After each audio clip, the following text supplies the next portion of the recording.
Yeah, great. I'm not used to sitting here. This is odd. This is how you normally feel. Odd. With your leg wrapped around the table like this. Oh, I like straddling the table. Yeah.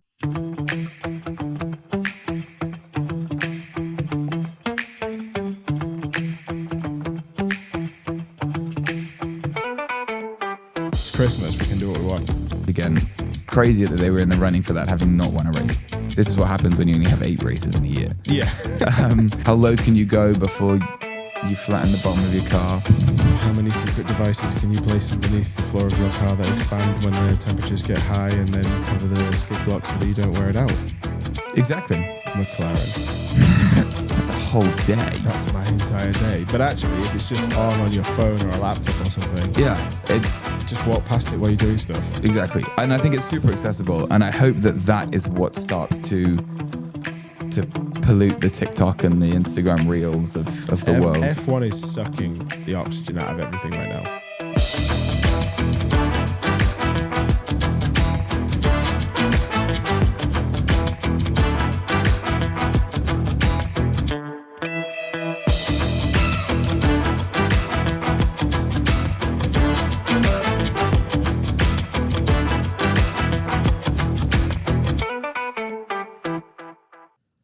Hello, everybody, and welcome back to the Ahead at the Apex podcast, our final World Endurance Championship podcast of the year. I am Josh, and we're once again being filmed for Spotify, and I'm joined by Tim. Hey, guys. We're actually on the same side of the table this time, Tim. I know this is very strange. It is very strange. Normally I look into your gorgeous eyes, but today, not so much. Now we have to turn our heads. Do we look at each other? Do we look at the camera? What do we look at? Do we look at our laptops? I think the way to do this is forget the cameras there Yeah. and just get told that we look like idiots later. Excellent. Perfect. As I said in the little intro there, we're going to be talking about WEC. It was the final race. We were supposed to record this 2 weeks ago because it was just after the final race. So the final race was 3 weeks ago. But we had some issues with space, with this space that we're in. So here we are, slightly delayed, delivering you world-class podcast. It's all settled in now. It's all settled in. We can approach this as we love to do at a purely factual, non-speculative manner. Before we get started, though, I have something for you. Oh, God. No, we're doing this live. Yeah, we're doing this live. This. No way. This is your Christmas present. Do you know, I was going to get you this. I think I know what it is. I was going to get you this as your Christmas present. How my Christmas present from you still hasn't arrived yet. Yeah. Conveniently. Royal Mail. There's going to be some rustling for audio listeners, but for people who are watching. Do you know, I had the exact same idea to get you this, and then you set up the shop. Yeah. And I was like, oh, well, I'm not going to do that anymore. Hang on. But and you got a red one. We have matching ones. Oh my God. Professionalism. I don't even know what I look like. Hang on. Oh, I need to adjust my headphones. Check them out. Oh my. Well, hang on. We shouldn't be wearing these now. We should be wearing these later when we do our predictions for 2026. Well, I agree, but, you know, it's Christmas. We can do what we want. I like how you've left the label in. Yeah. You want me to pull it out? Donde? I love it when you touch my head. These are not special edition to us. They are our first product. Our very first product, inspired by the episode Papaya. I had to go back and find it. That was a good one. That was a good one. I like that one. I had to go back and find it about the Italian Grand Prix where we said, oh, don't want to speculate. No. You need to be wearing your speculation hat. That's what you said. Yep. And now we have them. Now we can lose all journalistic integrity and just make everything up. Yeah. As long as we're wearing the hats. As long as we're wearing the hats. Exclusively. Now we just need one that says non-speculation. Yeah, no, we should get exactly the same one. It just says hat. It just says hat. Just in case people get confused. Perfect. Okay, let's get on with it. So what happened? Why was this such an exciting race? Well, the main point was It was the last race of the season, and 3 manufacturers were still in contention for the title. Can you imagine? Not in F1. Doesn't work that way. Not in MotoGP. So we had Ferrari, who obviously have been really the headline act of the year. Yeah. This is odd turning so much. Yeah, it's fine.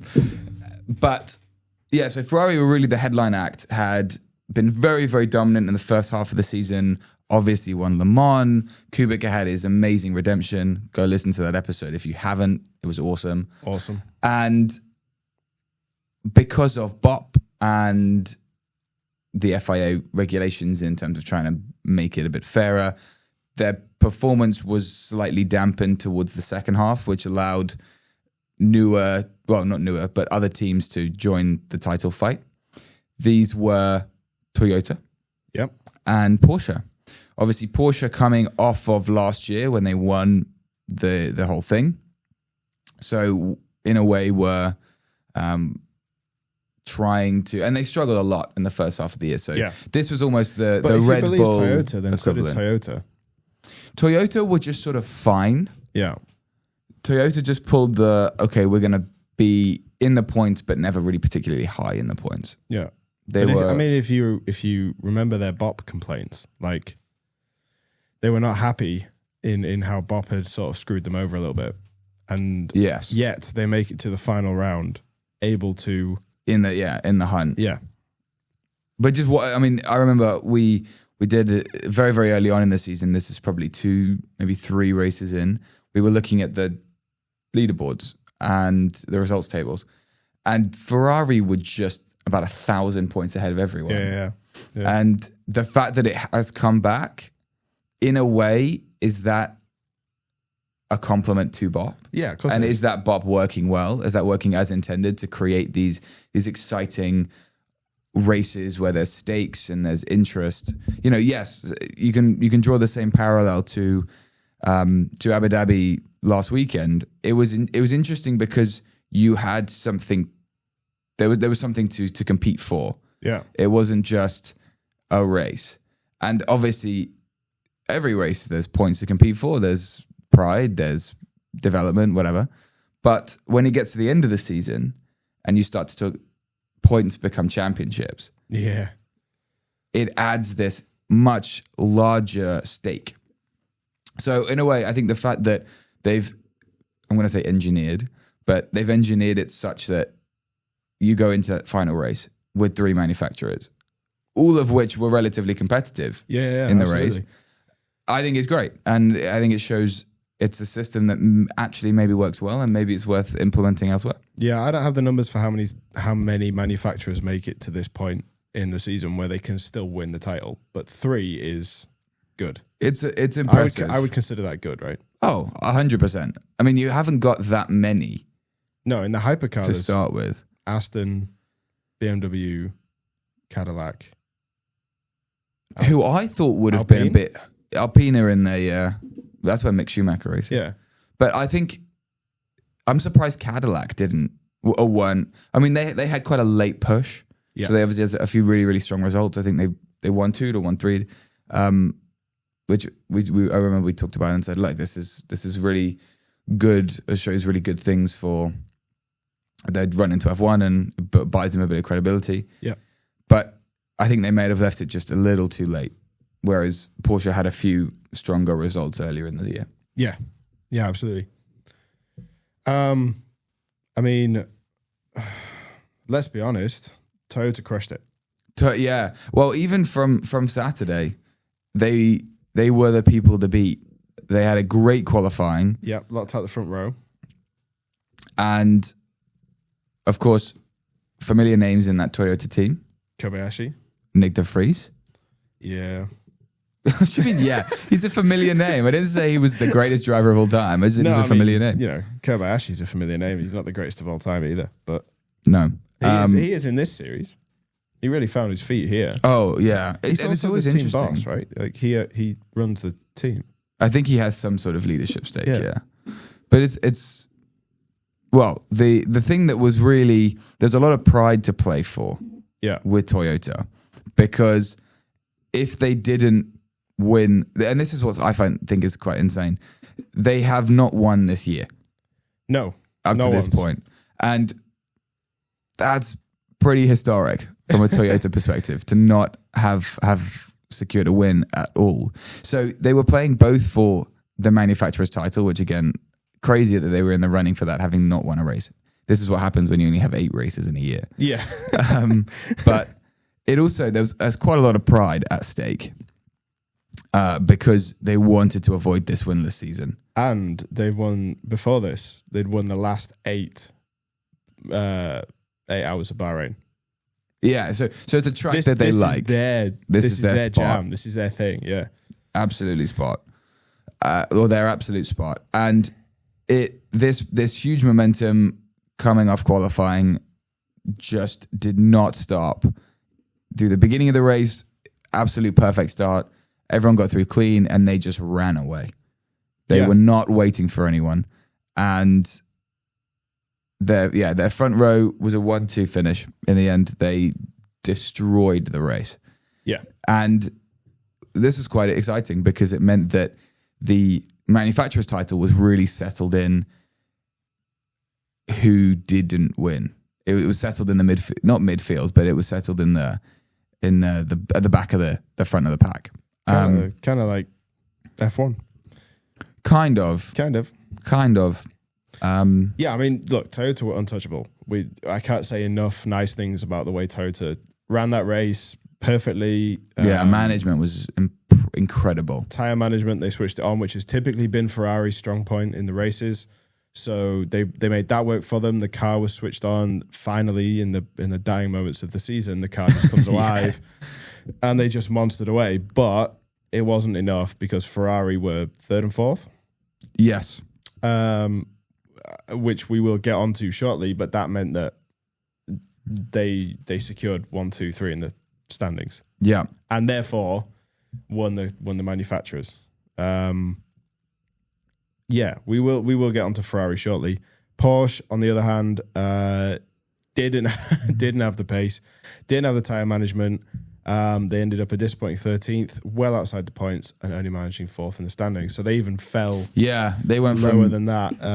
They went from competing to gone. Yeah, and it's interesting you bring up tire management because again, we did a really interesting episode first half of the year about how racing is now all tire management. Yeah, I remember it well. Yeah, and we sort of said, look, when you look at these, and we drew a lot of parallels between Ferrari and McLaren. And we said, look, this is now really becoming the dominant metric. Yeah, in absolutely. which people are really competitive. And not just really competitive, dominant. No one seems to get close to them. I think maybe if we went back and looked at Max's RB from 23... Yeah. Did that have brilliant tire management? Oh, absolutely. The one that stands out for me there, and I know this is diverging a little bit from WEC, but Belgium 2023, Max didn't start on pole. He actually had a terrible qualifying. He started. Is this when he started? 10, yeah, he started 13th or something. Yeah, and it wasn't that he was able to jump a load of positions at the start or gain a load of positions down the straight because his car was significantly faster. It was that his car just kept going at the same pace. While everybody else was struggling towards the end of that first stint, Max was still pumping in fastest laps. Yeah. And then on the new tyre, same deal. He was able to just go hard on that tyre. And he won the race. And he won the race. But it's really interesting. It's really, really interesting how that has become so key, especially in these hotter races. Yeah, well, like we talked about earlier in the year, and people like Aldeguer in MotoGP, right? They have been in podium contention because Pedro Acosta can't look after his tires, and they can, right? There's this late race surge from people who can look after their tires, and I don't know if I like that, but that is the way racing is at the moment, and Porsche felt that. Yeah, they fell victim to that, I think, definitely. But yeah, no, it's interesting. It keeps coming again and again, and I don't really hear people talking about it so much. I think people are looking at, especially in F1 now, it's all about skid block wear. It's all about how low can you go before you flatten the bottom of your car. How many secret devices can you place underneath the floor of your car that expand when the temperatures get high and then cover the skid block so that you don't wear it out? Exactly. McLaren. But no, it was an incredible performance from the Toyotas. Ferrari, similarly, I think they did enough. They did enough, but they are also coming off. They obviously had their big bot restriction middle of the year. The hammer of justice. That then was released slightly, and then they just destroyed in the race again. So then I think they were whack-a-mole once more.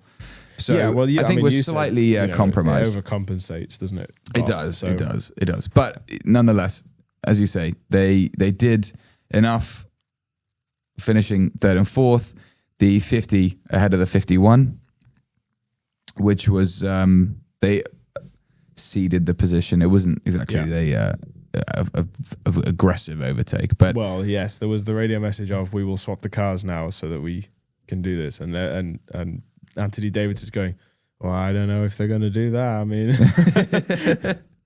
then the next lap they just do it. It's like, oh, okay, good. Final few bits from the Hypercar race was Jenson Button. Of course, was his final race. He's now simply Danica Patrick's sidekick. Yep. Absolutely. He has begun his new full-time career as a Sky F1 presenter. Yep. I expect him to be joined by Nico Rosberg full-time. That would be brilliant. I would actually watch that then.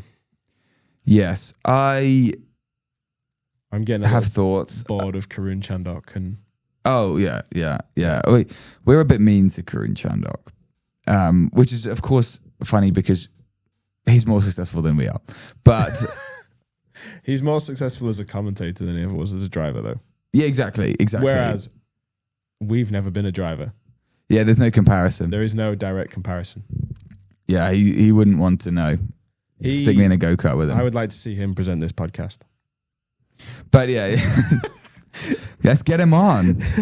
We're always open. When we can talk about... Doors always open. We can talk about how Q3 is his favourite time of qualifying. Yeah. Which is a first-hand experience. Anyway, JB, final race. He was racing at a Cadillac. So maybe an advisor in their F1 program. I could see that.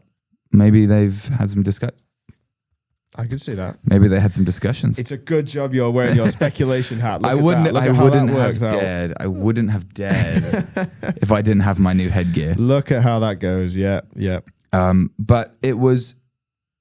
Yeah, it was unfortunate they weren't overly competitive in the final race, but of course they had their great performance earlier in the season, and JB was the final driver, so he finished the race for them. He was. They brought him in with like an hour and a half to go or something, and just let him go. Yeah, they weren't really anywhere, but they just wanted to give him a send off, which was lovely. Yeah, really, really nice. Because they could have gone, oh well, we're still in this fight, so we're going to put in a quicker driver. Yes. If JB wasn't the fastest, I didn't look at the lap times, but they could have said that. Yeah. But they didn't. They just let him go out and race for an hour and a half before. Which must have been fun. Calling it quits. I mean, that is a whole F1 race, isn't it? That is a whole F1 race, yeah. About that. Yeah. So, I know, a very impressive career.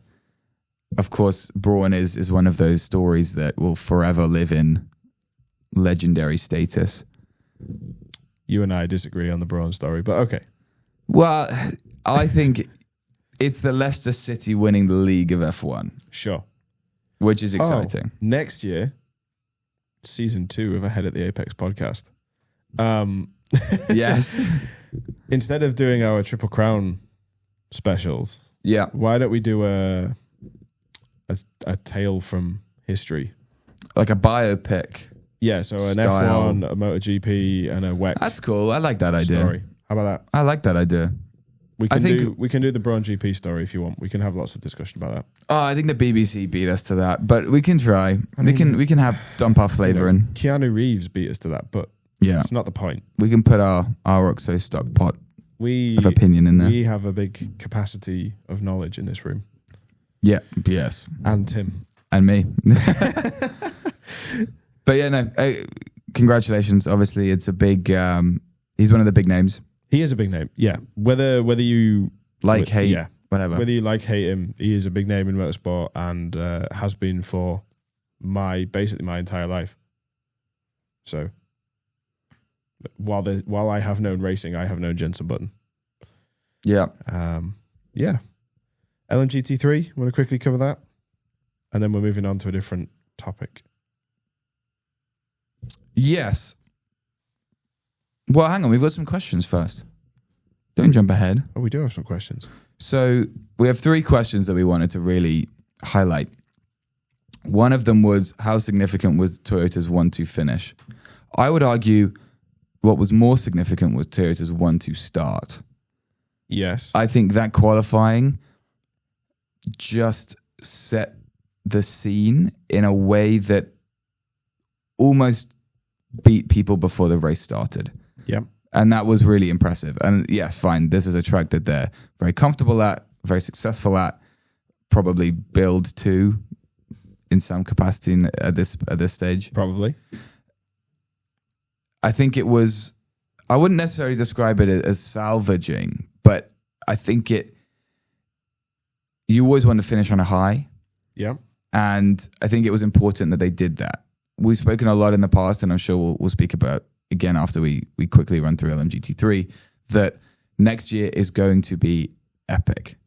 Oh, yeah. Absolutely epic. And the fact that it wasn't Ferrari that won, I think just adds even more fuel to that fire. And don't forget, next year, Toyota's car will look good. Yeah. It's getting the facelift. It will look good. So they can't lose. It's a win-win. It's embarrassing then. It's a win-win. Yeah, so the compensations for next year, the start of next year, the slate is clean, right? I think so, because they don't know. Well, I mean, there's the platform compensation, but other than that, the bop hammer of righteousness. I think it waits. It normally is one or 2 races before it really starts swinging. So if Toyota are competitive at the end of the season, there's a good chance they could come back at the start of the next season. They could carry it over. When they've taken the giant elephant out of the back of Kamui Kobayashi's car. Yeah. And he can actually race. And you can zoom off. But yeah, no, I think they had a pretty solid season that just kind of bobbed along, and then they kind of thought, I'm going to try to jump out the water now. Stick my head above when they can't punish me anymore. Yeah. Which is cool. So I think there wasn't a season to salvage. I think they were okay. Well, they finished second. Well, so that's good. Yeah, terrible season. They finished second. But I think for me, it's much more about looking ahead, laying even more groundwork, putting even more fuel on the 2026 WEC season being absolutely epic. Yeah. And I think this might be WEC's year to really take off, especially if things like the new F1 regulations prove to be as boring as expected.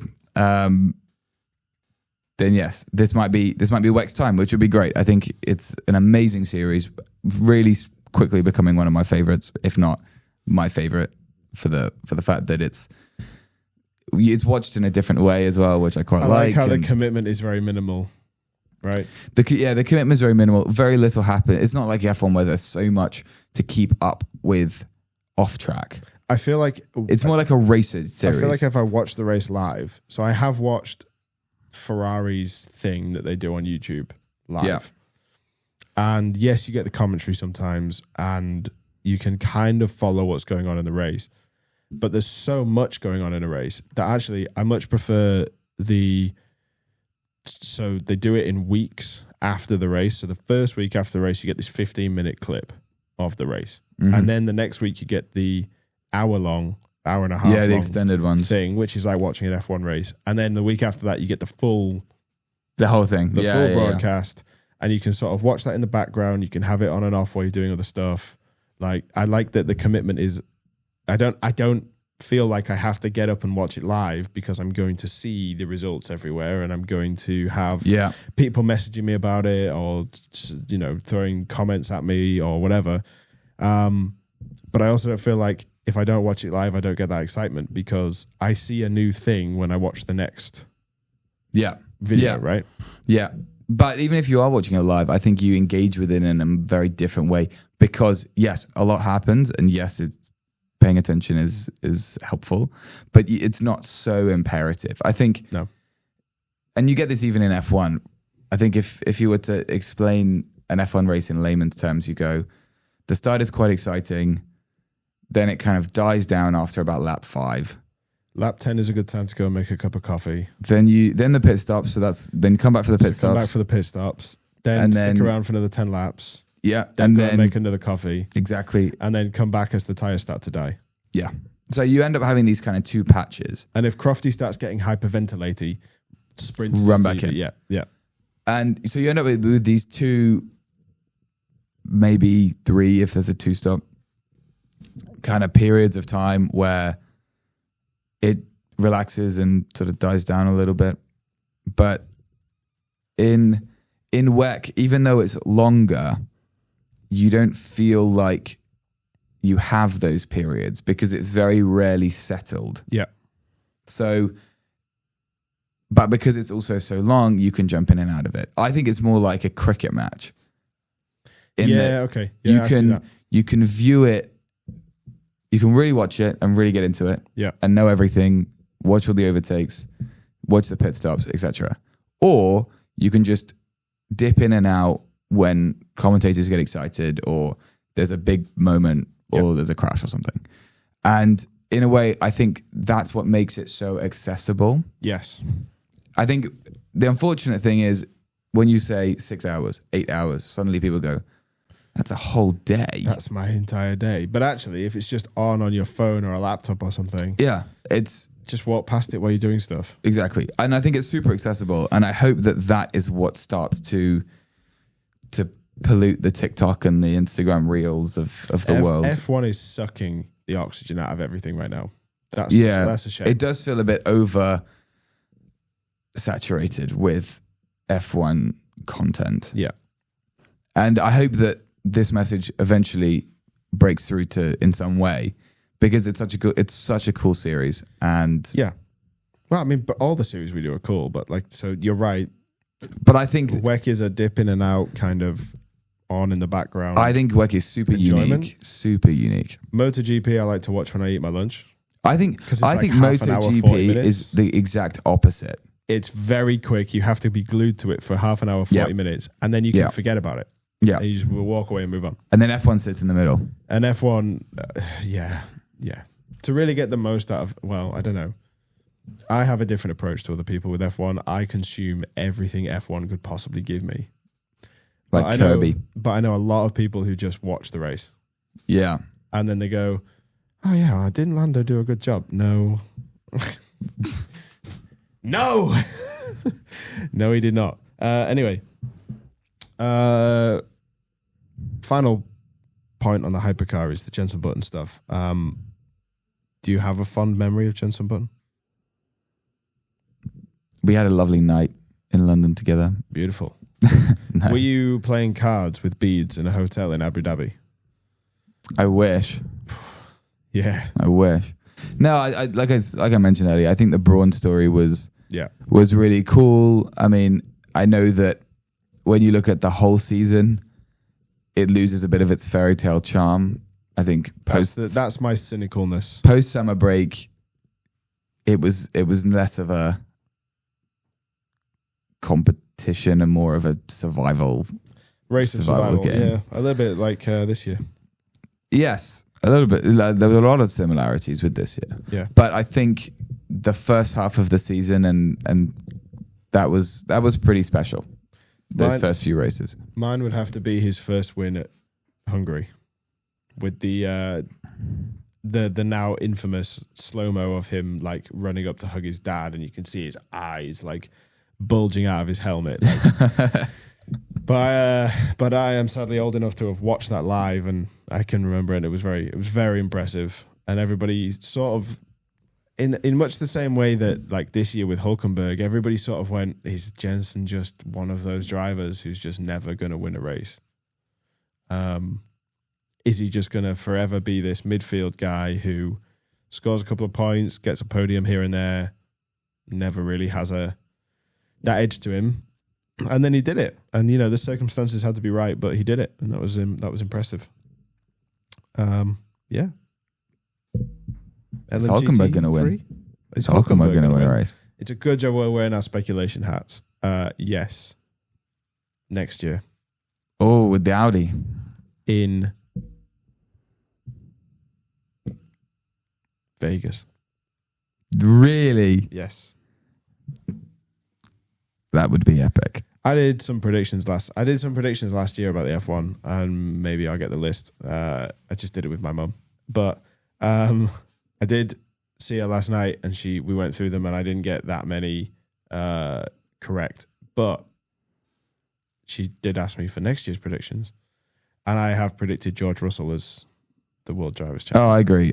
I think that's the general feeling. It seems that Mercedes are. But I think Audi will also bring a good package. So yes, Hülkenberg will win a race. Anyway. You heard it here first, kids. LMGT3, come on.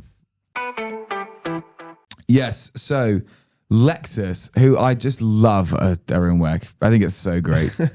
It's, I'm waiting for Rolls-Royce to come in. It's going to be cool. Bentley. But Lexus, Bentley would kill it, I think, unfortunately. But Lexus won, the number 87. It similarly had really good qualifying pace, and this was their second win of the year. Their first win, I think, was Brazil. Yeah, Barrichello. If I remember correctly. Was it Barrichello? Yeah. But it was the similar story to the Hypercar, the number 92 Porsche and the number 21 Ferrari. They were the two really fighting for the championship. Yeah. And even though the 87 just, again, qualified well, drove off, didn't wait for anyone, it was the 92 and the 21 that were the real headline stars. So let's talk Porsche first. Yep. So the 92 started really low down, really poor qualifying, just did not click. And the bronze driver, so the way that they have a bronze, a silver, and a gold, this is sort of 1, 2, 3. Yes, not all teams have a gold. No, but they're different rankings of driver based on sort of experience. And normally this is, you will order your drivers, gold is better than silver, is better than bronze. Yes, and they have to run the bronze first in quali? Yes, and there's a certain amount of time you have to split equally. And I think, don't the LMGT3s have to run their silver driver in the opening stint? No. Is there not an opening stint rule? No, because as I was about to say, the bronze driver, Ryan Hardwick, delivered a incredible opening stint in the early hours and climbed 9 places, which really brought the team back into contention. So, amazing job from him. Again, bronze driver. So that is by no means to say he is terrible, but it means to say that, was not the one expected to deliver such an impeccable performance. There are 4 categories. 4? Platinum. I was going to say platinum. Is it like Mario Olympics? The highest level for top professionals with extensive top-tier success, e.g. F1 or major endurance wins. Then gold is highly skilled, whose main activity is motorsport, often dominating major series. Silver is young drivers, often under 30, or those building their careers. All drivers starting before 30 are initially silver. Interesting. Bronze, primarily gentleman drivers, typically those obtaining their first license at 30 or older with less extensive professional racing. LMGT3 mandates a crew of 2 or 3 drivers, including at least 1 bronze driver. So it's also a feeder series. Yes. What is there not to love about WEC? There are no bronze drivers allowed in Hypercar. Sure. Okay. Thank you for that. You're welcome. So Ryan from down the street, apparently. Down the street? Well, yeah, if he's this gentleman that just hopped in the car. He's a driver, yeah, true. Again, Ryan, he goes down Wickenman's at weekend. At weekend. So he had a great performance, and eventually the 92 car finished fourth. Did. And they won the title. They did. So Ryan really the MVP of this race. It definitely is. Yeah. What else can you say? Even Porsche are saying we couldn't have done it without Ryan. So yeah. Ferrari had to win. They did not. Yeah. So it was the inaugural trophy for the LMGT3 team. Cool. I didn't know that. Mercedes and Aston Martin, they ran it at the podium with the Lexus. I'm just impressed. How many different manufacturers we've had on podiums in WEC this year and how competitive that series is. I did see this morning, so I didn't write this down in the notes that we were supposed to record 2 weeks ago. I saw this morning. Rossi is out. Wow. Yeah. After he blew it in Monza. Potentially. But yeah, he's parting ways with BMW. Obviously, Mick Schumacher's left Alpine. Yeah. He's gone to IndyCar for a year. Yeah, I think he's just done his side quest. I think he's just waiting for that call to come back to F1. Yeah. Don't think it's going to happen, Mick. I was going to say it's so dense at the moment. But yeah, no, I agree. And I think one of the things, obviously, as an English, as an Englishman, as an English, I love the fact that Aston are racing again. I think it's such an iconic brand, and I think it's so cool. And I love the fact that their hypercars are 007, 008, 009, whatever they are. So cool. And yeah, they've had a better year in LMGT3 than they have in Hypercar. But again, they're showing promise in Hypercar. This is their first full year or their first year in Hypercar. So it's all on the up. Yes. So it's really exciting. And I agree with you. I think it's yet another reason to love WEC. Even in the junior series. The so-called junior series with Ryan from the Wickenmans. Actually, to be fair, he's a gentleman. He probably goes to a cocktail bar. Let's be honest. As we all do. A wine bar. Love a wine bar. But yeah, it's, again, I think another reason that another reason to love WEC. And it's super cool. I did have a think that, and I know we've joked about this in the past, but imagine if we had an F1 race where the F1 cars and the F2 cars are racing at the same time. Oh, chaos. It'd be awesome. Absolute chaos. It would be awesome. George Russell would hate it. Why? Because of all the moving under braking? I don't know why he came to mind, but yeah, for some reason, yeah, George Russell, you're going to hate it. When we never do that. Let's bring it back to WEC. Well, yes. While we're on the LMGT3s, let's talk about it because it was a 9-way manufacturers fight. Yeah, it's just insane. In the last race. Insane. I'd sort of put these topics further down the page. I thought we were going to sort of go through race summary and then into the topics, but we can just flow. It's Christmas nearly. We can flow. We're 2 weeks away from Christmas. We're wearing our speculation hats. We can do what we want. It's our podcast. Weirdly enough, it's our podcast and we can do what we want with it. No way. So yeah, it was a 9-way fight because this is the first year that they've shifted to the official LMGT3 format. It's proved to be an overwhelming success. BOP has led to some incredibly close races, as we've said, for the whole year. Nearly an hour today, plus the whole year. Ultimately, it was the Porsche that took it with Hardwick, Ryan from the Wickenmans. Yes, Ryan. I love this guy. Their triumph is being compared to a testament to consistency and strategic risk management, especially in the final rounds, because obviously they won 2 races closely, right? Their season was crowned with a victory in Le Mans, with giving them crucial points. And we've just spoken about how good Ryan was in Bahrain and his perfect strategy that helped them capitalize. But we've had some other standouts this year, Tim. Would you like to go through them? Or some of them, at least? I've lost you in the notes, haven't I? Yeah, you have. Where are you? I'm at the one that's entitled Breakthrough Victories. Okay, fine. And so was I.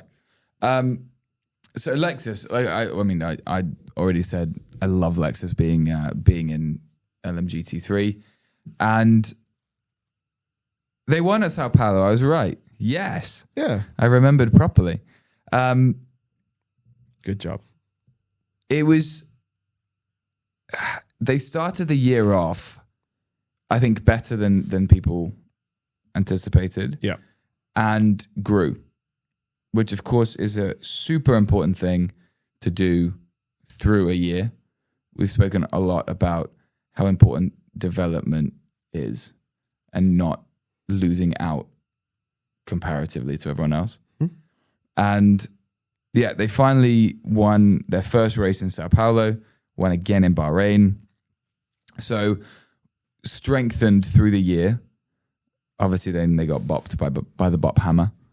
But yeah, the number 87, it was, they proved that they were a threat. They proved that they belong. They proved that they can compete. Absolutely. And it was a cool year for them. It was. It was also a cool year for Corvette.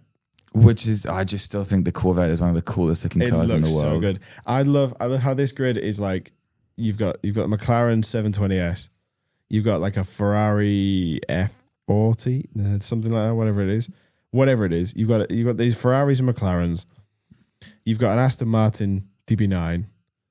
Gorgeous. You've got a gorgeous BMW piece of M3. engineering. And then you've got like a Lexus estate. Not well, it's not an estate. A Lexus saloon car, which, let's be honest, is Toyota's luxury brand. So it's just like it's a nice saloon, right? You've got an AMG Mercedes SLK thing, right? And then you've got this spaceship looking Corvette and a Ford Mustang on the grid, and that's like your grid. The Mustang is just so funny. I don't know how the Mustang competes, but yeah, but it does well. But it does really well. It does so well. I mean, so Corvette won the first race in Qatar. And then with the sister car again in Fuji, so 2 wins for the team, where Eastwood stayed out a lap longer than his rivals, did an overcut as the tyres allowed. He was helped by a late penalty for the Ferrari, but 2 wins in one season for the same manufacturer. Let's be honest, when you think of GT racing, you don't think of Corvette. Absolutely not. I think of Sideswipe from Transformers, personally. But what, when you think of GT racing? No, when I think of Corvette. But yeah, it was a cool performance. I think, again, there is a bit of European snobbery, I think, when it comes to this kind of motorsport and this kind of racing. I know that obviously you have, as we spoke about in Le Mans, in our Le Mans episode with Ford and their presence and their history and their successes, but motorsport still almost inherently feels un-American, and it still feels rather European in its foundation and its basis. I know that we're obviously moving out there a lot more in terms of mainly F1. I don't think they've had a ton of more engagement in other series, but again, mainly in races. But now Corvette's joining the grid. We're starting to Americanize a little bit more. Yeah, welcome the Americans. This is their WEC debut. It is, and officially, and it's cool. They haven't won a race, but 9th place at Le Mans, and their highest was 14th in the standings with 39 points. So that's good. It's pretty good. It is pretty good. And you and I have speculated that in a couple of years' time they make it to Le Mans, and a certain Dutch driver. Yeah, a certain Dutch. Let's just say slightly competitive driver. A very competitive Dutchman. Is going to a flying Dutchman. One might say. Some might say. And yeah, I think his next stop is definitely endurance. Oh, 100%. I think he'll do a Dakar as well. And I don't think Ford will let him do that in a Ferrari if they can help it. Yes. As he has done this year. Even though he loves a Ferrari. Loves that Ferrari. Loves a Ferrari. Won more races in a Ferrari this year than either Charles Leclerc or Lewis Hamilton combined. BMW, we've just spoken a bit about BMW. Featuring Rossi this year, but not next year. Secured a podium at Imola. Bad fortune in various places. At Le Mans, the car showed good pace, but suffered technical issues. Forced to retire. The other car was forced to retire, colliding with a deer. Oh dear. Rossi's car finished 8th in the standings with 52 points. And we briefly mentioned McLaren. I don't want to talk about McLaren anymore than this. I'm sick of talking about McLaren. They've had a few crashes as well this year. Yes, they have. Good second place in Qatar in the opening race. Since then, been relatively mid. But managed to secure 11th and 12th in the standings at the end of the season with 43 points for both cars. Papaya rules. I was about to say Zach Brown, his influence is never overreaching. I think we're going to spend a good hour on Tuesday before we do our end of season talking about McLaren. So Debrief. Don't want to talk about McLaren anymore. In fact, I want to talk about Aston Martin. I want to talk about Aston Martin. Because, as I said earlier, this was their rookie year. Yep. And in Hypercar. In Hypercar. And it is... They're racing Valkyries, which are one of the coolest looking cars in the world. I'm still upset that in the last Bond film, they just had one in the background. Yeah. And then they never used it. You got to get over it. I'm not going to get over it. I think then they blew Daniel Craig up. It was a bit of a traumatizing event. I'm not one for putting car posters up on my wall anymore because I'm over 30. But if I did, I think the Valkyrie would be one of them. Yeah. It's just one of those cars. It looks villainous. It is. Yes. Yeah, absolutely. Yeah. I think it looks like it's about to turn into an Autobot. Yes. At any moment. Yeah. I think it out Corvette's a Corvette. Yeah. Which is cool. But their season, I think you can sum up in a way almost saying it was just really the opposite of Ferrari's year. Obviously Ferrari won. Not to say that Aston didn't have any good performances, but their priority was more about let's learn more about the series, let's develop our strategy, let's just get mileage. Let's just get the wheels turning. Yeah. Let's pull some data, and then we'll in the next 2-3 years we'll start to really build a competitive title fighting package. Yeah, because I mean, of course, they've had their DB9 in the LMGT series, LMGT AM last few years, LMGT3 this year, but that's a whole different game. It's a whole different game. It is like comparing F2 strategies to F1 strategies, right? Yeah. You can't in F2 you can't do a pit stop at the end of the race to see if you can catch your rival because the pit stop takes 3 times as long to do, and the tire offset isn't as good. It's the same between Hypercar and GT racing, right? Your tire offset isn't going to be as good. Your advantage, your raw pace isn't going to be as good. So the race has to be different, and the way the tires are managed and the way the fuel's managed is different because these cars are bigger and thirstier and whatever else, right? I mean, a 6.5 litre V12, just insane. There's no way that behaves the same way as a DB9. So no. You're right. It's just mileage, learning. They obviously had the Bop Hammer of Righteousness on them at the start of the season. So yeah, we discussed that earlier. It's weird. They kind of penalize newcomers for an odd reason. And then they were sort of released in Le Mans, and that's when they scored their first points. Yep. So they were in 12th and 14th after they got through the kind of really early stage teething problems. Yep. And actually, in a way, continued to develop through the season. America, a Lone Star, was the first time where they looked really competitive and they were running fourth for a long time. Yeah. They had some weather-related issues. Yeah, it was super as a lot of people did. It was just completely random. In the middle of the desert in Texas, yeah. It was completely expected by everyone. But, I mean, at Fuji, next race. Fuji, they qualified third. Yep. Which was crazy. Fourth in the race. Bad late race decision on tyres. Again, this is experience. Costing them a podium. Finished fifth.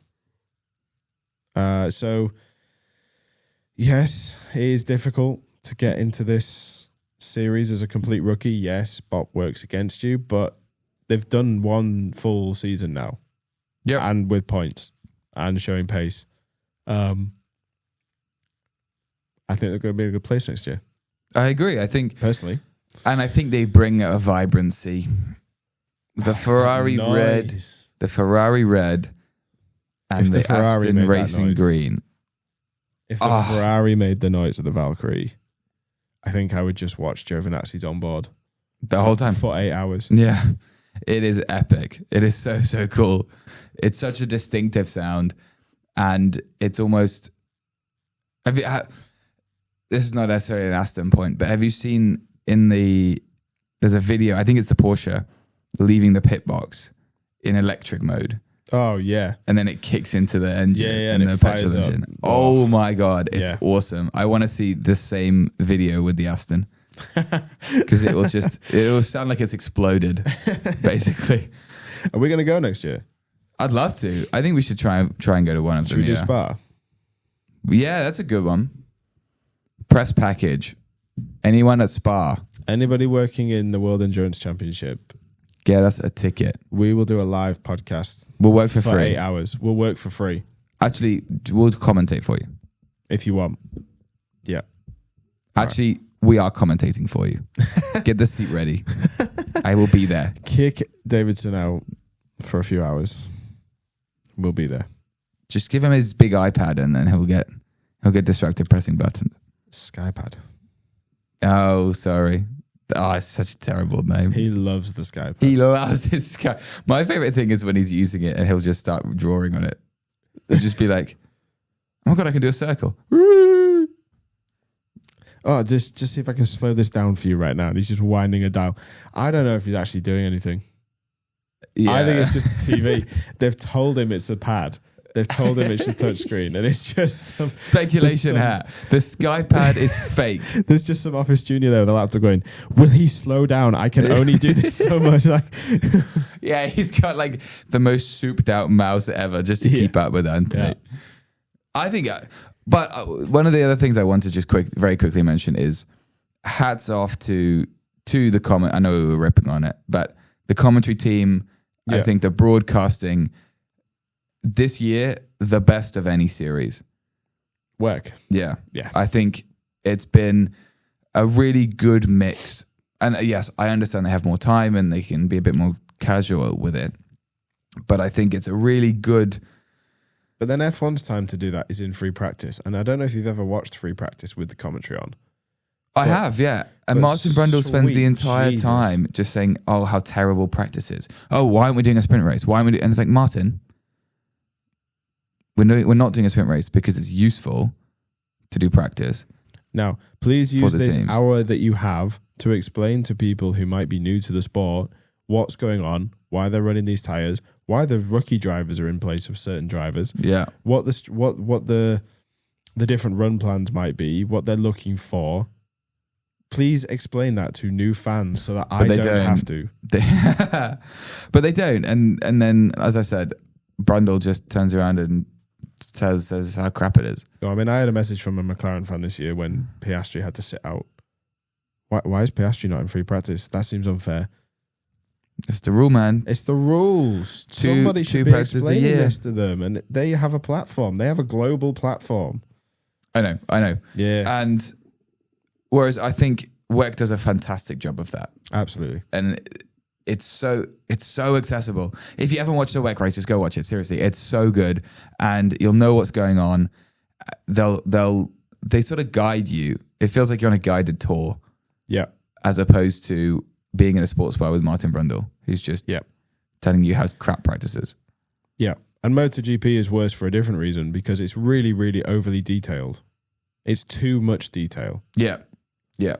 They'll be like, oh, and the number 53. Right. Okay. Who's that then? Yeah. Who is that? Or And that's also, again, that is the most condensed. It's the densest one because the race is only 20 something laps. They have the least amount of time to do that, and yet they'll do slow-mo replays of Marquez grabbing his front brake, and then they'll do a detailed analysis on how his front brake, like during the race, like stop. It's 40 minutes. A MotoGP Grand Prix is 40 minutes. We do not have time for this. Yeah. How much brake is he applying as he enters the corner? Yeah, nuts. But hats off to them. I think the whole team's been great. I think actually Anthony, Mr. Davidson, if you will, I think he's great in the commentary Mr. box. Davidson is his father. Sure. But I think he's great in the commentary box. I think actually he's underused in F1 just for this big iPad. Skypad. And just for this big projector that he's not using. Because I think he's brilliant. And like I said, he explains stuff in a really clear way, similar to how Rosberg does it. Yeah. Brundle, I don't think, does that. I know he does certain bits. He loves, and Crofty loves talking about DRS, an extra 18 kilometers an hour on the straight. He's going to love talking about Max's mum next year. I hear that about 1,000 times a race, and it makes my eyes hurt. I don't know how, but it does. And he's got an extra 22 kilometers an hour on the straight. Okay. Brundle is too far removed now. He's not been in a car, and it's changed. It's changed so much in the last 5 years. Yeah, let alone in the last 20. Brundle, Hill, and Herbert. I know we've got rid of Hill and Herbert, thankfully, from sort of 2000s to early 2010s. Perfect. Yeah, they perfect. Then we should have had people like Coulthard. And sort of his, maybe Irvine, maybe, whatever, you get a couple of guests like that. What just broke? I don't know. No, it's still in one piece. It's okay. Okay. But yeah, you could have had people like Coulthard. I'm trying to think of other, perhaps not even necessarily British, but English speaking. You could have had Heidfeld. I know he went to do Formula E, but you could have had him. Maybe Hakkinen would have been a good shout. Maybe a little bit McLaren favourite there, but you could have had Hakkinen. Schumacher was doing nothing for a few years. Could have had him. Yeah. That would have been quite cool. And then sort of now you want drivers from the mid-2010s, right? So you want Rosberg, you want Button. Yeah. You want maybe Ricciardo, I could see being quite entertaining. And also semi-knowledgeable. Yeah. Maybe Webber, but he's taken a different... I love Webber. I think he would be really good at it. Because I also think he was... I think he was quite a technical driver. Yeah. More so than Seb was. I think Seb was just ballsy. Maybe. And I think Webber would offer a really interesting perspective. Yeah. I know that he's gone into management now and he's too busy. Yeah, and he was doing the Channel 4 stuff and he was good on the Channel 4 stuff. He was very good on the Channel 4 stuff. Yeah, I say that as if he's never done it. Yeah. I think he was one of the better ones. I think Rosberg is great. I also think he loves stirring the pot a bit, which is quite fun. Yeah, I do like that. But I think it's time for Brundle to just start doing promo videos exclusively. Yeah, I think he's good at that. The sign that really got me was the radio message to Yuki Tsunoda in Abu Dhabi, where Red Bull said Norris is 2 seconds behind you or whatever. Leclerc further 1.2, and Brundle was like, "Well, is that not unsportsman?" No, that's his teammate. That's time. No, it's to Tsunoda. Yeah. I'm saying that's Max's teammate. Yeah, but it's not unsportsmanlike, is it? No. You're telling him the gaps to drivers. It's information. So yeah, I don't know. But also the expectation that the team shouldn't be doing that also makes no sense in the context of his teammate requires Leclerc to get past Norris. Yeah. Yeah, I don't know. Yeah, it is, maybe it's time. But yes, you're right. The WEC team is good. I mean, Davidson is good. He's a good commentator. It's just that Sky don't use him properly. This is what I mean. And we're getting distracted again. But my main point was, I think hats off to the commentary and the broadcasting team because they do a fantastic job. And I think, especially when you put it like for like, mostly with F1, they just wipe the floor with them. Absolutely wipe the floor with them. From an accessibility point of view, from an interest point of view, from an impartiality point of view, from a just general feeling of sports, great. Yeah, I'm with it. So I just wanted to mention that because I think they deserve a shout out.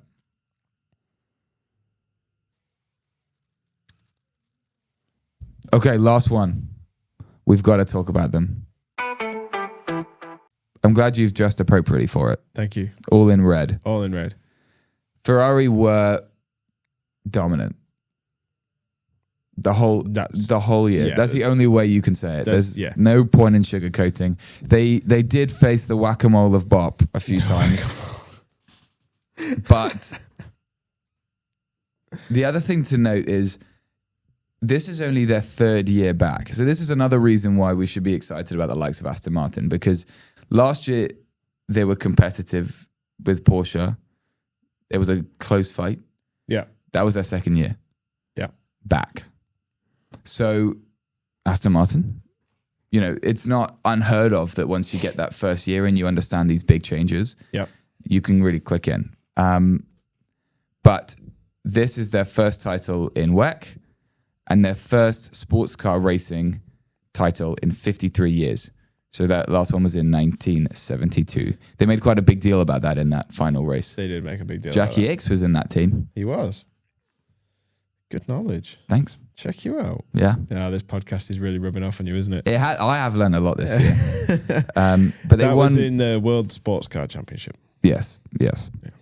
But they won with a 74-point advantage over Toyota. Yes. I mean, it's incredible to think how Ferrari managed to pull a championship out the bag, because they can't do it anywhere else, can they? They did what they used to do best, and they just built the best race car. They built a good car that understood the tires. Yeah. They continued to develop. They were consistent throughout the season. And I think importantly, they didn't play funny with regs. I know that in WEC, the regs are much broader anyway. Yeah. Because there is some scope.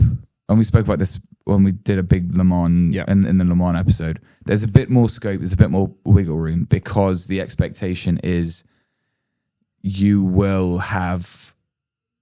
there needs to be some brandness. Yeah. And some your carness about it. It's not everyone gets, it's not like F1 where you say, this is what your car looks like. Yes. And then you can, use a rubber a little bit on these certain areas. You may tweak this one fin to point this way or this way. Yes. That is your choice. Yes. So I know that they have a lot more leeway and a lot more freedom, but I think they just went, let's understand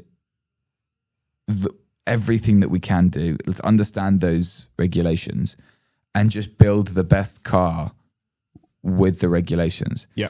Which is almost the entire opposite approach that they have in F1, which is let's find a really small loophole and we're going to exploit the loophole in a very clever way. But then people find out about the loophole and they then have nothing else. Yeah. Whereas, I know you alluded to it a bit with McLaren's skid board protector device. It's not like when they took that away, the car became completely uncompetitive. No. So And it's the same thing with Mercedes with DAS. Yeah. It was only an enhancement. It wasn't as if they took DAS away and suddenly the car didn't operate properly. Yeah, or the not flexi floors, what were they called? The deforming floors that Red Bull and Ferrari were running a couple of years ago. When they took that away, Red Bull just went, okay, right, cool. Ferrari were nowhere. No, exactly. It's like they commit so much to these little niche exploits, let's say. But they didn't do that in WEC. They just built the best car.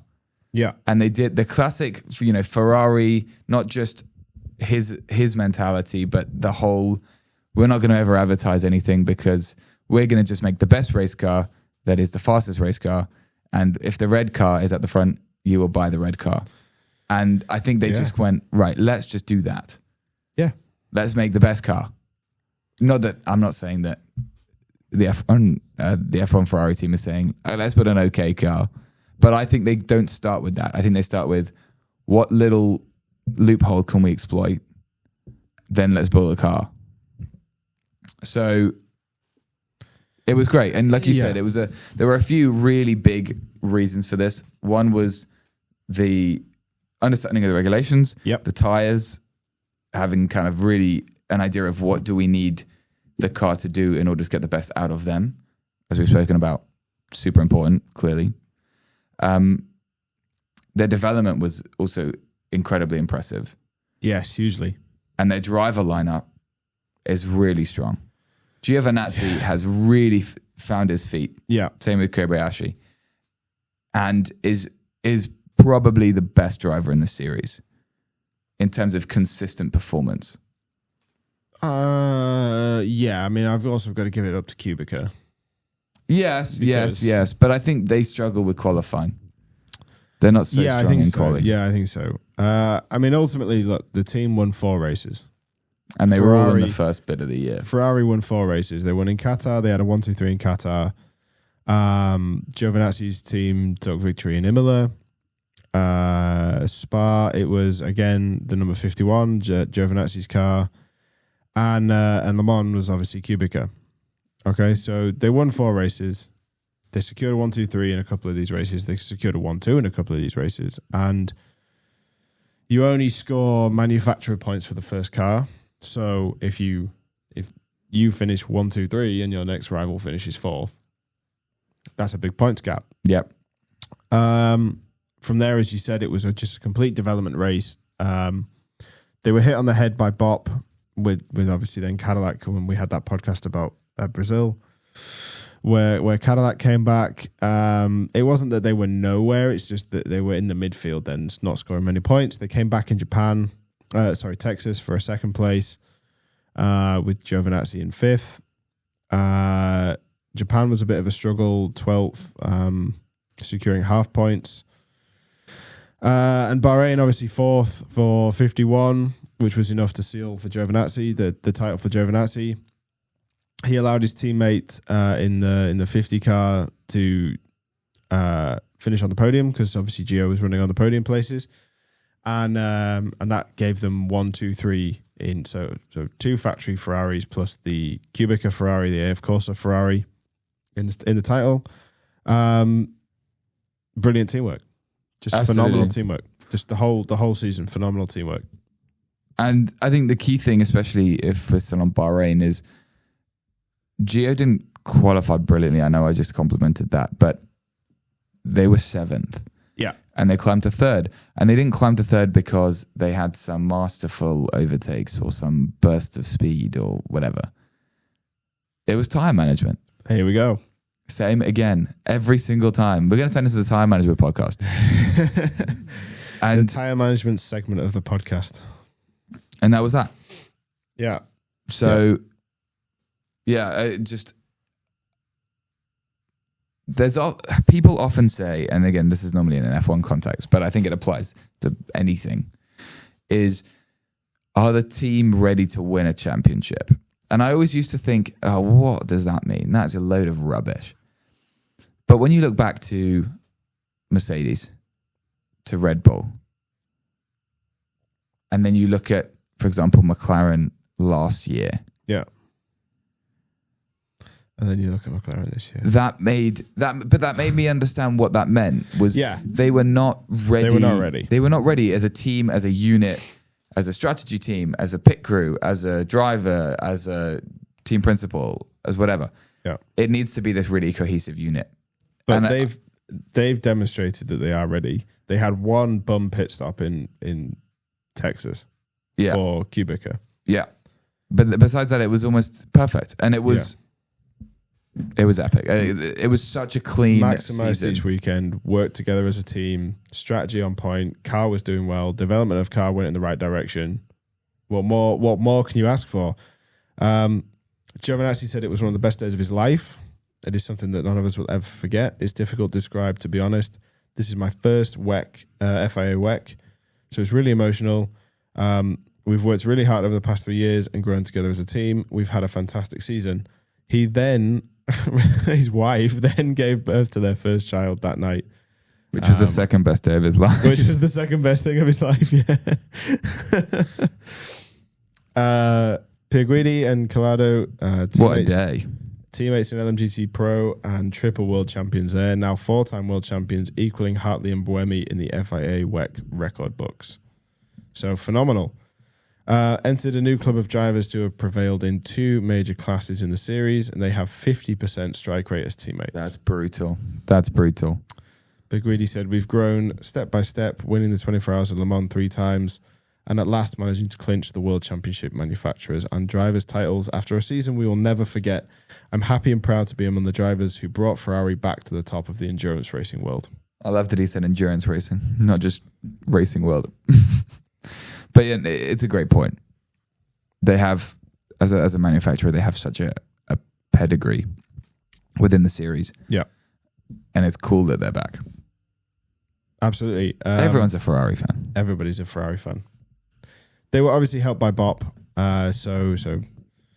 Well, I think I'd argue that they were disadvantaged by Bop more than they were helped by Bop. Because they went from winning to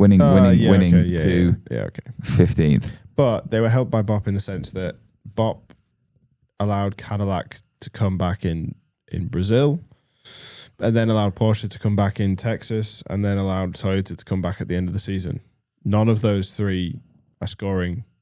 Yeah. Okay, I see what you mean. I see what you mean. There is no significant challenge there from anybody. I mean, Porsche did a great job in Texas in the wet.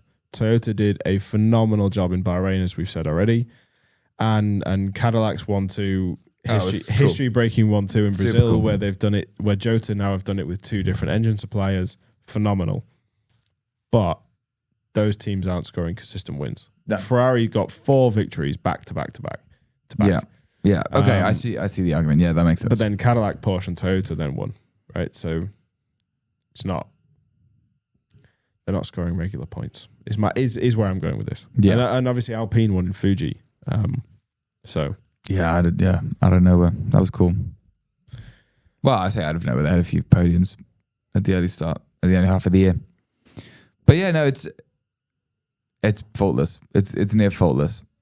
I think assuming Bop did not compromise their performance, and the concrete was removed from the floor of their car, it would have been a max 23. And Gio didn't have to tow Lewis Hamilton's F1 car behind him.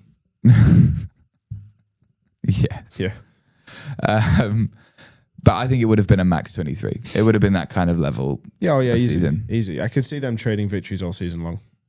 Definitely. And that's cool. Yeah, next year I think it'll be cool. Ferrari versus Aston. I'd love to see Aston really at the forefront. I don't quite know if they'll be all the way up there yet. No. I think Toyota might be able to make a push. I think Toyota will make a push as well, yeah. I think it'll be those 3 at the start of the season. I think Cadillac will catch up towards the end. Yeah, I think so too. I mean, it'd be interesting to see where Cadillac, how they manage both the WEC team and the F1 commitments. Yes. Of course, we've not even talked about BMW. They've looked okay this season, along with Alpine. A couple of podiums here. Yeah, and there. They had a few chances. They had a few opportunities that they competed strongly, but have not delivered the consistency that you need. No, and I see them going through a restructuring next year. I mean, we may be already starting to see it with Rossi leaving. So Exactly. Maybe they're just going to have a clear house and then have a year, reset, come back, or try and just jump at it straight away. I don't know. It's one of those that, again, BOP allows you to do that. Maybe not at the very beginning, but yeah, absolutely. Moving forward. Absolutely. I think that's it. I think that's it. I think that's the end of the podcast. Killed it. Nailed it. That's a pretty neat recording session. Yeah. An hour 20. Yeah. Plus a little bit, 5 minutes of waffle, which we usually do. If anyone's driving from Birmingham to London, you know what your entertainment can be. Nice. Is that how long it takes exactly? Well, roughly. So what we got going on, Tim? We're doing a Stay recording. Tuned. We're busy. We've got a few. Yeah, we're pumping out some in quick succession. That Tuesday. sounds bad. We're doing 2 on Tuesday.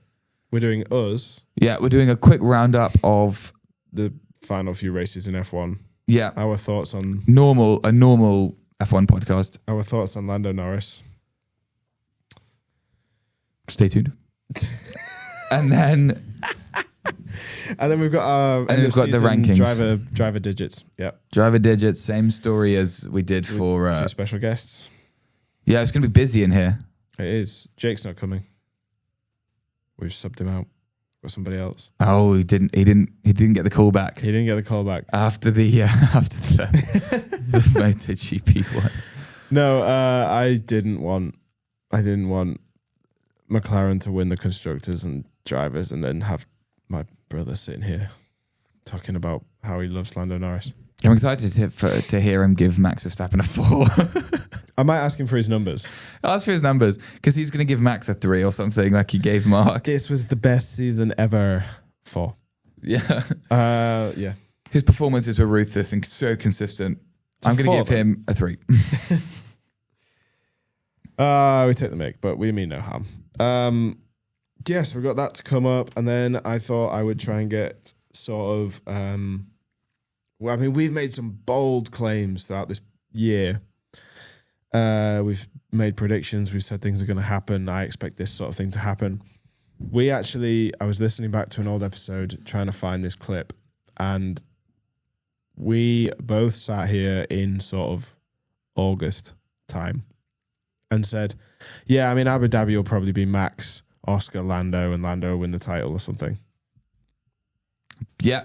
And that's exactly what Correct. happened. So correct. I think we even said a few weeks later, yeah, I just expect Lando to just like finish 3rd and win the title or something.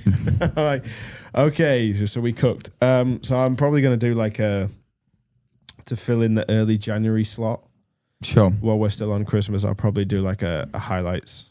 That would be really cool. Thing. That would be nice. And then you'll notice that eventually it will become season 2 on Spotify. I don't know how that will look, but come on. There'll be a clear divide, and then things will be in logical order again, and we'll try and get things going again in sort of January with some hype.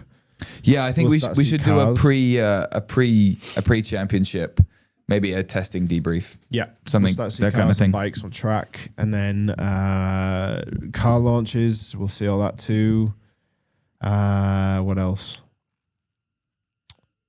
Yeah, predictions. Maybe should we do a predictions thing? We could do it. Yeah, I think we'll just do a preview, a season preview for it, and just say this is what happened over the break. This is what we're expecting. Yeah, etc. But I think George Russell. A friend of mine bought a number plate, which I think is GR63001. Nice. And he's about 10 years ago. And he said, look, one day that is going to appreciate in value. And I think next year could be that. Yeah. Maybe I'll buy it off him. Yeah.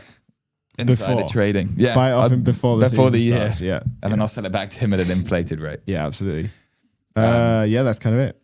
Cool. Go ahead and check out the stories that we've just talked about here. The website is back up, thankfully. Some weird stuff happened with it and it was erroring. But go ahead and check out blog.aheadatheapex.com. That's where you can find all the stories we talk about in this podcast. Go ahead and check out aatapex.myshopify.com if you want to get your own speculation hat. Which you should. You shouldn't be speculating if you don't have one. They're really comfy, right? I forgot I was wearing it for a long time. They're like stretchy fit, so they don't have a These are large, by the way. We have two sizes. I have a small head, so it's a little big on me. We have two sizes, large, XL, and small, medium. We have 3 sizes: large, extra large, super massive. Yeah, super massive. They do that as the waffle part of the podcast. They do that with astronauts. What? So when this is so left field. when they're in space, the way that they pee is they have to enter a device. Yes. And people get a bit self-conscious. So there are 3 sizes. It's like large, big, massive or something. Because no one wanted to say it. Nobody wanted to say small. No one wants to be small. Yeah, okay. So we're the same. Yeah, well, I kind of had to judge on your head, but I have a small head. I have a deceptively small head. Circumference-wise. I can't send it back now. It's been on your head. I'm quite long and I look a bit like a Tic Tac. Okay. But hey, it's not falling off with your headphones on, so that's good. No, it's not. I'm going to have to walk around like this for the rest of the day. Yeah. So we have small, medium, and large XL. These are large XL. So I guess if you're... Are they? Yeah. Oh, yeah. Okay. So if your head is like Tim's... Normal people get large. Yeah. Yeah. But they're really comfy. I forgot I was wearing it. Yeah, that's it.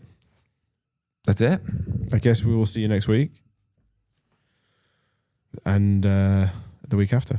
Oh, we're going to have a Christmas release. I just realized the driver ratings one will come out on the 26th. Late Christmas present. Because this one will come out this weekend. Maybe we'll sell some vinyls of the episode. And then Tuesday's one will come out that week. Maybe I'll do a Christmas release. That would be cool. Nice. Gather round with your family. Something for you to watch. After the King's speech. You Have you seen the guy who complained there's no Queen's speech this year? That was so funny. No. There was like a post going around for ages that was I think it's ridiculous there's no Queen's speech this year or something. Yeah. I wonder what he did last year. What was he watching last year? Hang on. Are you trying to AI it? What are you doing? I'm trying to find the post. Is it this one? It's really not that important. Confirmed. BBC One scheduled. The Queen's speech. Sadiq Khan's London for you. What? Oh, no Queen's speech. Sadiq Khan's London for you. Yeah. What? Sure. God. Anyway, after you finish watching the King's speech, before you watch Wallace and Gromit or whatever's on afterwards, watch us. Peace. We're far more entertaining. Peace. I'm hungry.